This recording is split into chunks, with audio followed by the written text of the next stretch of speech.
Hi అండి, మేమైతే జడ్డు తీస్తున్నాం. కళ్యాణి అక్క నిన్న సండే కదా? అవును, నిన్న ప్రార్థనకి వెళ్ళాం. ఈ రోజు మండే పనిలోకి వచ్చాం. మనం పనికి వచ్చాం. రేపు పొద్దున్న మన చర్చి యానివర్సరీ. అవును, రేపు నైట్ కూడా 3 రాత్రులు 3 పగల్లో కూడా మాకు కోటాలు ఉన్నాయి. ఆ కోటాల్లో గొప్ప దైవజనులు వస్తున్నారు. 3 రోజులు మాకు కోటాలు చెప్పడానికి గొప్ప సాక్ష్యం కూడా ఉంది. రేపు నైట్ గొప్ప సాక్ష్యం ఉందండి. అదేంటంటే ఒక ఆయన వస్తున్నారు, దైవజనులు. ఆయన సాక్ష్యం చెప్పడానికి వస్తున్నారు. ఆయన ఎలాగంటే ఆయన సినిమా ఫీల్డ్లో ఉన్నాడు.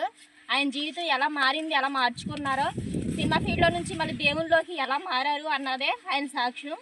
మా పోతవరం దరిదాపుల్లో ఉన్న చిన్న చిన్న ఊర్లు కూడా ఉన్నాయి. మా వీడియోలు ఎవరైనా చూస్తే కనుక ఈ 3 రోజుల కోటాలకే తప్పనిసరిగా రండి.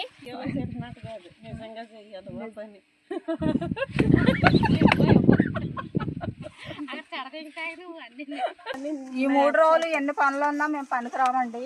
ముందు దేవుడి పని, తర్వాత పని. ఏం చెప్తానన్నా చెప్పు.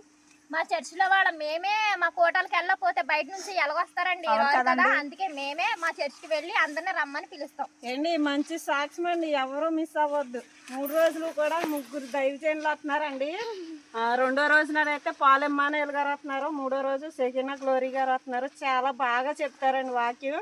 మారుమనసు పొందాలంటే నిజమైన వాక్యం వినాలంటే మీరు రేపు తప్పనిసరిగా ఈ 3 రోజులు కోటాలకు రండి. పాలెమ్మానేలు గారు వస్తున్నారక్క.